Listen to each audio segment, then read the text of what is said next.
This is the final word. India-England Daily, talking about the second T20 match at Ahmedabad. Adam Collins is first going to tell you all about the game in 30 seconds. That I am. Hello, Jeff. England were inserted in the second T20. They made 164 for 6, which in the end wasn't a bad result given how well India bowled on a slow track. But Virat Kohli, quite outstanding in the chase. An unbeaten 73 from 49 balls. He had wonderful support from the debutant, Ishan Kishan, who made a half-century. They got there with 13 deliveries to spare, winning by 7 wickets. Very nice. It's interesting that as far as the comments go and people talking online, there have been two things that India supporters wanted out of Game 1. Get Ishan Kishan in the side and get Surya Kumar Yadav in the side. And they got them both. Yes. They both came in for their debuts. SKY didn't get to bat, didn't get to do much at all, aside from a little bit in the field. But Ishan Kishan did get to open up and make a half-century at his first opportunity in international cricket. They're a pretty special innings, given that he was the one who made the running early. I think we should talk about the chase first. Yep. The way that it was set up for India, a wicket maiden to start things off, Sam Curran bowling left arm swing, getting rid of Rahul. India only had 34 runs from the first 5 overs, and then suddenly it was Ishan Kishan going to town against Tom Curran, the other Curran, lamped his first ball for 6 down the ground, ended up taking 16 from that over, 17 from the next over by Ben Stokes, and suddenly India were away. Yeah, I'd aggregate it slightly differently. I'd say England had them 22 for 1 after 4, including that wicket maiden off the top. And that's the moment when Virat Kohli's dropped down the leg side. Very tough chance, albeit for Josh Buttler. But from that point forward, India plunder 45 runs in 3 overs and essentially break the back of the chase. And Kishan's also dropped, admittedly, by Ben Stokes. But he's on 40 by that stage. And he ends up smacking 2 massive sixes later in the same over, I think it was, from Adil Rashid to bring up his half-century. Then gets out to the wrong or the flipper or whatever it was to go straight on. The damage had been done. They were 96 at the halfway mark, and then Kohli was able to do, as he's done so well over the years, and take complete control of a chase and suck the oxygen out of it. But it was that formative stage, either side of the power play, overs 5, 6 and 7, which did it for India. Yeah, there were those couple of moments in the 3rd and 4th over when Virat Kohli first pulled Jofra Archer away for 4, and then he took on Chris Jordan a couple of times and was playing that short ball really well. And that sort of kept things from ballooning out too far. But then Ishan Kishan reminds me a bit of Rishabh Pant in the way that he bats, in that left-hander, short in stature, very powerful, very quick hands through the ball, loves the leg side. And just the way that he went after it, there was that kind of fearlessness that you've come to expect from Rishabh, from a young player coming in for his first opportunity. There was no sense of trying to knock it around. The first 3 or 4 overs, he had a few goes at some big shots that didn't really come off. He wasn't timing them. But once he got going in that 6th over, there was no stopping him. Yeah, he reminds me a little bit of Smithy Mandana with the nice straight arms making contact through the leg side. Nothing more attractive than that with a left armer, or a left-hander I should say, being able to strike across the line with nice straight arms, and obviously wasn't overawed by the occasion, given this is what, and we've talked about it on the final word so often, Jeff, the production line of Indian cricketers, young Indian cricketers, they're reaching the international level after playing enough Indian Premier League that they're used to that kind of scrutiny. It's not like they're being thrown onto the big stage as an unknown quantity, and that was the case for Ishan Kishan last night. It's not as though he was walking in and he was doing so having not proven himself. He had proven himself in the most important T20 competition there is around the world. It felt like it was foretold that he would be a force at the first time of asking, and the comparison to Rishabh Pant's an appropriate one. Even with Rishabh walking in, it's almost as though after watching Kishan bat, he had to go one better. He ended up only making 26 off 13 balls before getting out, but we've seen it throughout the course of 2021 across the test format and now the short format that they have got so much depth. They're utterly formidable. Yep. It was those moments when the match slipped away, the Ben Stokes over where he bowls a no ball in the 7th over. Yes. Virat Kohli mishits the free hit, big slicing sort of leading edge almost over third man, which carries for 6 somehow or other. Ishan Kishan hits another 6 off that over. And then what stood out for me was that having faced the seamers for those 7 overs, he took on Adil Rashid as soon as Rashid came on to bowl his leg breaks. Kishan slog swept him for 6 in the first over, a couple more 6s in the second over to bring up his half century. And the match was almost all but done at that point. So Kishan gets out at that stage. Rishabh comes in, as you mentioned, and keeps going. But the match was totally set up for Rishabh Pant to come in and just do whatever he wanted at that stage. There wasn't that sort of pressure, even though he's shown that he can handle pressure situations. It was a stage set for Rishabh Pant to do what he does best. Yeah, the sting was out of it, and that's where players like, historically, Ben Stokes and Josh Buttler's another who, when the pressure's really on, take the World Cup final, for example, they take the next step up. But they both had bad games, and that'll happen. Buttler was out first ball at the very start of the game to Bhuvneshwar Kumar, then dropping that catch off Kohli. In Stokes' case, he couldn't get the ball off the square, seemingly, in the death overs, and we'll come to that in a bit. Then dropping the catch, then the no ball that gets hit for 6 from the free hit, 17 taken from his one set. It was just one of those nights for Stokes and Buttler, and that happens with players who play so much short-form cricket. And then in the background, you had Virat Kohli absolutely purring. You know, he's been just a little short of runs recently, and a few murmurs about that, given that he's so consistent. But the way he went about things, 94 runs in 9 overs is what he put on with Kishan before seeing the chase through and being not out at the end, as he's done so many times. Took his average back above 50 in T20 internationals. But it's the way that he got better and better towards the end as well. Those couple of shots of Chris Jordan at the end, the sort of hockey shot wrist flick deep behind square that he played from a straight ball on the stumps, and then that pick-up flick sort of pull shot that he plays to a ball that's not really short enough to hit that shot, but Kohli does it all the time when he's batting well. It seemed like, you know, those were a couple of the shots that made you see the best of him as a batsman, which we perhaps haven't seen for the last few months. Yeah, it was sealed with a kiss, wasn't it? That almost hook pick-up shot, pull hook into the crowd at deep backward square leg to win the game. The euphoria in the crowd too, over 66,000 people in, which feels such a strange but wonderful thing after the last 12 months we've endured with COVID-19. So he certainly gave them something to celebrate after 2 ducks on the bounce. And I guess that's why I kept coming back to that drop chance. If Kohli goes duck 10 and India go on to lose the game, and I do think it was a moment. I mean, I put this in my match report, we often talk about T20 games being often hinging on one delivery. I mean, if they get Kohli there, it's very different game of cricket, and Kohli is coming into the next game and the game after that with even more pressure on his shoulders. But yeah, he's broken the back of that. A timely return to form, a sparkling return to form, and that will start to dissipate that idea that I was sort of saying on Twitter a little bit of maybe India might be a better side without Virat Kohli there as an anchor. I mean, that's obviously utter garbage, and he's dispelled that with ease with his unbeaten 73. Yep, I'd say so. As far as England's bowling went, Chris Jordan and Tom Curran going at 13 and over, Ben Stokes 17 off 1, Rashid went at nearly 10 and over. They got punished to some of their most important bowlers. If we rewind back to the start of the game, Josh Buttler making a golden duck in the first over. Jason Roy kept on going as he did in the first game, made another near half century, and he looks in terrific nick.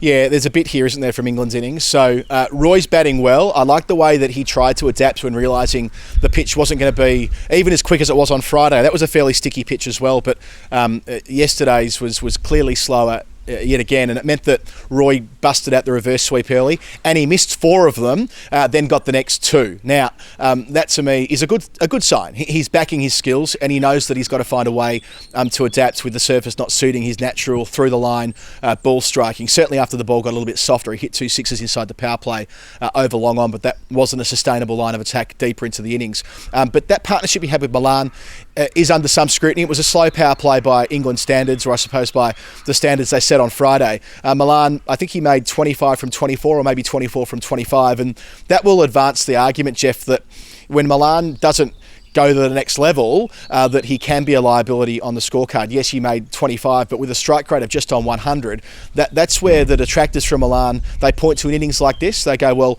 it's all good and well to be 20 off 20, but then you have a responsibility to the team to be sort of 60 off 40 from that point. And the fact that Milan got out at exactly that juncture will fuel that fire a little bit. Although, of course, we're picking at a player with a T20 batting average in excess of 50, so let's keep things in some perspective. Yep. out. And then Johnny Bairstow getting out to off-spin exactly the same way that Jason Roy did. I thought that was fascinating, Geoff, that Washington Sundar had 2 overs to bowl and they identified him as the man to go after, and both fell in identical fashion. Yeah. Well, he featured in the power play as well. So Bhuvneshwar Kumar, a bowler we've both enjoyed the work of a lot over the years, a little bit creaky on his first run in the first game, but I thought he bowled really well in this match. Up front, getting the ball to swing, getting the wicket of Buttler with one, decking back in. Then he was hanging back on a hard length most of the time, and then snuck the odd one fuller to seam around a bit and take the edge. And then he came on and bowled at the back as well, hit his Yorkers, bowled slower balls when he bowled on a length. He had Ben Stokes trying to reverse him and ramp him and things like that, and unable to time it, and just did the job at the top and at the tail. Yeah, they were tremendously disciplined, especially at the end. So England, it's a strange innings for 164. So a comparatively slow power play, an excellent middle overs period where they went in excess of 9 and over, and then at the death they lost 2 for 35, so only 7 and over. They only hit 3 boundaries in the last 5 overs, and that's to the credit of Hardik Pandya, of Bhuvneshwar Kumar, of Shardul Thakur, who I thought actually was the best of the bowlers with 2 for 30 odd I think he took, but it was more about the way that he bowled it at the very end. They backed their slower balls, and they were almost unhittable slower balls towards the end with the balls dying in the pitch. Stokes only hit 1 boundary out of his 21, which is quite unusual for that left-hander. So it worked really nicely for Kohli, having played 5 bowlers and it coming off. They haven't played 5 bowlers, that is 5 specialist bowlers, without using a 6 for 2 years. And Hardik Pandya, who's had well-documented injury trouble in the last 12 months, I think it's an important option for them at a global tournament. If they want to have a deeper batting lineup, they need to be able to depend on Pandya bowling 4 overs, and he did so nicely, including at the death, when I suppose that's when a 5th bowler could go for runs, but he didn't last night. Yeah, his first over and his 4th over were excellent. He was a little bit sloppy in his middle too, where he was bowling a bit too wide when he was bowling short, and was able to get collared a few times. But I found it really interesting watching the plans play out last night. So Washington Sundar bowling off spin in the power play. He was bowling really fast. Everything was above 100 kilometres an hour and straight. And then when he was bowling in the middle overs to Johnny Bairstow, he slipped in one delivery that he tossed up a bit more and slowed it right down. Took about 12 kilometres an hour off the pace or more. It took more like 20 off it compared to what he was bowling in the power play from low hundreds to low 80s. And that's what drew the mistake in the deep. And then watching Yuzvendra Chahal bowling to Jason Roy, he was bowling leg breaks really wide of the off stump, knowing that Roy wanted to hit onside. He had his boundary riders back on the leg side. And so he nearly got through 2 really cheap overs, and he got dudded by the umpire really, because he got called for a wide from the 6th ball of his 2nd over, which wasn't a wide, and Roy went on to reverse sweep that for 4. And so he so nearly got through 2 full overs with a lot of dot balls. Roy hit him for a 6 in the first over, and then there were 5 dot balls in that over that he bowled to Jason Roy, and Roy was getting supremely frustrated by that. And then once Roy did get the reverse going in Chahal's 3rd over, he started bowling straighter and had a caught and bowled chance as well that he couldn't quite hang on to. So it was really fascinating to watch the way he went about it. And then Shardul Thakur with the off breaks, the fast off breaks that turned away from the left-handers at the death, because he had all left-handers to bowl to: Morgan, Stokes, Sam Curran, and he got Morgan and Stokes out doing exactly that. Yeah, so much to like about Shardul Thakur. Geoff, I suspect he's going to become a real final word favourite over the years. I loved a bit of TV commentary. This might actually qualify for an early Hall of Fame entry. Dinesh Karthik is working on Sky Cricket over here and doing a tremendous job as well. He's an excellent pundit, and I'm thrilled to hear that he's coming out to England to do that job when India play in England this summer. But I digress. Jason Roy is facing up to Sundar's 3rd over, and he's on 46, and all of the back and forth on commentary was, this is danger time for India. This is danger time for Washington Sundar. This is the moment when Jason Roy typically puts the foot down. He loves facing off spin. Great matchup. This could go anywhere. This could be a huge over. And first ball, he gets in with, as you say, a bit of extra flight, skied in the air, taking it deep backwards square leg. And talking about individual moments that influence a game of T20, that was right up there for mine. Yeah, absolutely. In terms of player of the day, it's a hard one today, because obviously Kishan's innings, terrific. Kohli batted beautifully. Does it go to Bhuvi for his work off the top? Does it go to Shardul Thakur for his work at the death? Because they just could not lay bat on him at the end. It was a supreme death bowling performance. Yeah, I think Ishan Kishan, purely because I think it's going to be one of those nights that we look back on and say that was important. That was important in the development of this Indian team leading into a World Cup. A 22-year-old from the Mumbai Indians who has got all of the tricks, as I say, beautifully elegant across the line, which you need to be in T20 cricket. He gives them that left hand, right hand option off the top as well. I think the person who would have enjoyed that innings least is Shikhar Dhawan, because I can't see how he'll be able to replace a guy who's looked so good on debut. Well, he might be replacing Rahul, who's in pretty miserable touch in the couple of innings that he's had after spending a very long time on the bench for the Test team. But the Hall of Fame nominations for today, what the final word picked up as the moments that we enjoyed during the day. I liked Rishabh Pant coming out from behind the stumps about 4 metres down the track, receiving a bad throw and then doing the no-look backhand and hitting the stumps direct. Very Dhoni. A lot of style points. No-look anything is good in any sport, and he absolutely nailed that one. Yeah, it's almost the same for Kohli too, the no-look overthrows that he gave away out of frustration. The previous over, he was having an altercation with the umpires about something or another in a very sort of Virat Kohli fashion.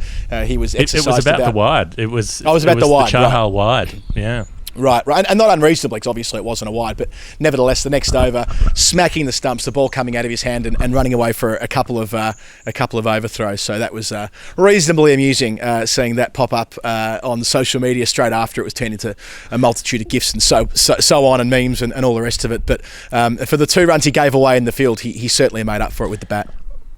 Well, he also punched the stumps. That was the other part of it. He really hurt his knuckles because he ended up punching middle stump and had to go off nursing his bruises. Speaking of punching things, Ben Stokes had a bad night.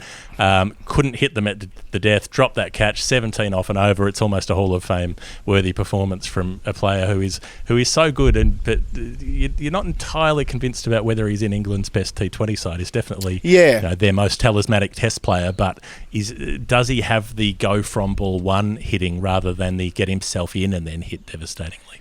This was a really interesting part of the Owen Morgan press conference last night, actually. So Morgan said to us that he's played that role, that sort of 5-6 role for a decade in the England T20 side, and he said basically it's not a kind role. It doesn't treat you well batting at 5 or 6 at the death, because there is so much riding on your performance, but you have so little time to play yourself in, and all the things we know about batting 5 or 6 in a T20 team. But it's worth noting that he committed that's the role that Ben Stokes is going to play. So there's no consideration of shuffling him up the order.